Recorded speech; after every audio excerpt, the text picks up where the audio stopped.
En seguridad alimentaria, siempre que hacemos una evaluación de riesgos, y en este caso sobre microplásticos, tenemos que seguir 4 escalones o 4 fases. La primera es la identificación del peligro. Estamos convencidos de que los microplásticos son peligros ambientales, pero bien, tenemos que saber caracterizarlos.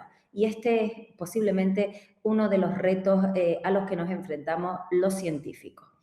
A continuación, siempre que se identifica y se caracteriza un peligro, hay que determinar la exposición de las distintas poblaciones, comunidades, grupos poblacionales a ese peligro. Y por último, hay que saber caracterizar dicho riesgo, peligro transformado en riesgo. Pues bien, esta evaluación no hace nada más que responder ante las preguntas sobre de dónde vienen, en este caso los microplásticos, cuáles son sus fuentes, en qué formatos y qué características presentan, cuáles son aquellas propiedades que los hacen más accesibles a las cadenas tróficas y, por tanto, a los efectos en el ser humano. Y, por último, cuáles son los distintos efectos multisistémicos que se espera en el consumidor una vez que se expone a estos compuestos. Para ello, como digo, tenemos que seguir estas 4 fases y en esta diapositiva lo que quiero señalar es que el último paso, que es la caracterización del riesgo, donde hacemos una estimación cuali o cuantitativa de la probabilidad de aparición de efectos adversos y tóxicos en una determinada población, tiene que realizarse sobre la base de las 3 fases anteriores. Si alguna de las 3 fases anteriores está incompleta porque hay knowledge gaps o déficit de datos, no podremos bajo ningún concepto realizar una sólida caracterización del riesgo.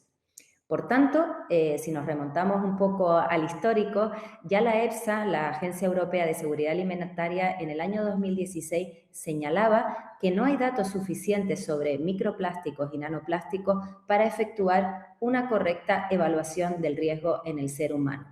Hoy en día, 5 años después, a pesar de que seguimos con muchísimos vacíos de conocimiento, la información es algo más amplia.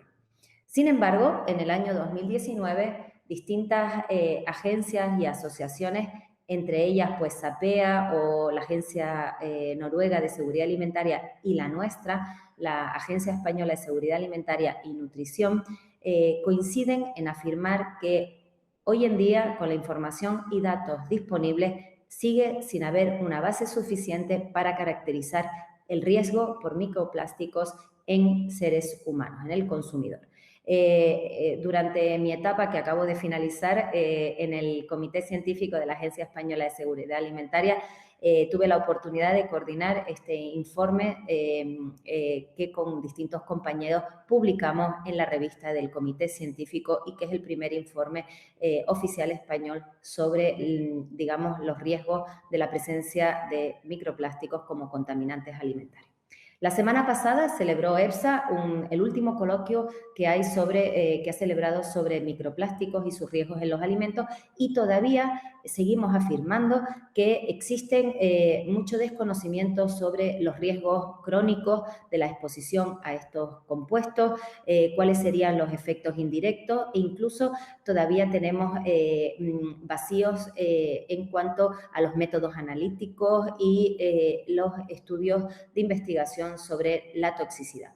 Por tanto, hay todavía cierto desconocimiento y dudas sobre la caracterización de este riesgo.